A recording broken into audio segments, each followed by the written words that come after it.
എൻ്റെ പേര് സുരേഷ് എന്നാണ്. ഞാൻ മുണ്ടക്കയത്തു നിന്നാണ് വരുന്നത്. ഞാൻ എൻ്റെ ചേട്ടത്തിക്ക് കൊണ്ടുപോയ ഒരു അനുഭവം സാക്ഷ്യം പറയാനാണ് ഇവിടെ വന്നിരിക്കുന്നത്. എൻ്റെ ചേട്ടത്തി ഒരു 22 ദിവസമായിട്ട് മഞ്ഞപ്പിത്തം ബാധിച്ച് കോട്ടയം മെഡിക്കൽ കോളേജിലായിരുന്നു.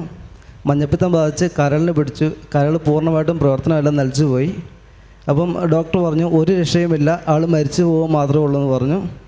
അപ്പോൾ അല്ലെങ്കിൽ നിങ്ങൾ എറണാകുളം അമൃത ഹോസ്പിറ്റലിൽ കൊണ്ടുപോക്കുമെന്ന് പറഞ്ഞു. അപ്പോൾ അമൃത ഹോസ്പിറ്റലിൽ ചെന്ന് ചോദിച്ചപ്പം ഈ കരൾ മാറ്റി വെക്കണം. അപ്പം കരൾ മാറ്റി വെക്കുന്നതിന് 22 ലക്ഷം രൂപ വേണം. ഞങ്ങൾ സാധാരണ കുടുംബമാണ്, അതുകൊണ്ടാണ് യാതൊരു വഴിയില്ല.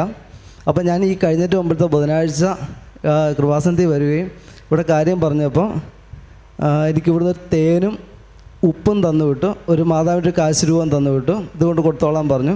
അപ്പം ചേട്ടത്തിന്ന് വെച്ചാൽ മരിക്കാറായി കിടക്കുന്ന ഒരു അവസ്ഥയാണ്.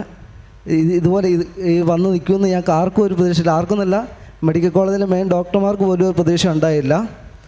ഈ തേൻ ഉള്ളി കൊടുത്തു, ഉപ്പും കൊടുത്തു, അത് മാതാവിൻ്റെ കാശ് രൂപം ഉണ്ടായിരുന്നു, അത് മാലയിൽ ഇട്ടോളാൻ പറഞ്ഞു. അത് വിട്ട് അത് മുറിയെ പിടിച്ച് പ്രാർത്ഥിച്ചോളാൻ പറഞ്ഞു. അത് കൊടുത്തതിൻ്റെ 3-ാമത്തെ ദിവസം ഡോക്ടർ പറഞ്ഞു ഒന്നുകൂടെ നമുക്ക് സ്കാൻ ചെയ്ത് നോക്കാമെന്ന് പറഞ്ഞു. ആ 3-ാമത്തെ ദിവസം സ്കാൻ ചെയ്ത് നോക്കുമ്പം ഈ കരളിൻ്റെ പ്രവർത്തനം എല്ലാം നിന്ന് പോയെടുത്ത് പുതിയ കരൾ ഈശോ കൊടുത്തിരിക്കുകയാണ്.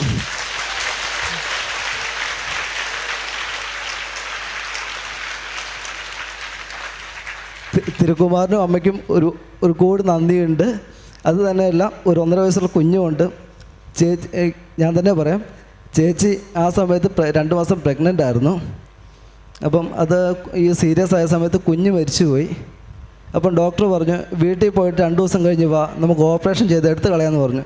അതായത് ഈ ചേച്ചി എന്ന് വെച്ചാൽ ഇപ്പം ചേച്ചി എൻ്റെ അടുത്തേക്ക് ഇതുപോലെ നിൽക്കുന്നത് ഞങ്ങൾ ആരും വിചാരിച്ചതല്ല. മരണമെന്ന് വെച്ചാൽ മുഖാമുഖം കണ്ടാണ് എല്ലാവരും. അതേ ഒരു അവസ്ഥ കഴിഞ്ഞാണ്. അപ്പോൾ ഡോക്ടർ പറഞ്ഞു നിങ്ങൾ വീട്ടിൽ പോയിട്ട് വാ, നമുക്ക് വന്നു കഴിഞ്ഞ് ഓപ്പറേഷൻ ചെയ്ത് എടുത്ത് കളയാമെന്ന് പറഞ്ഞു.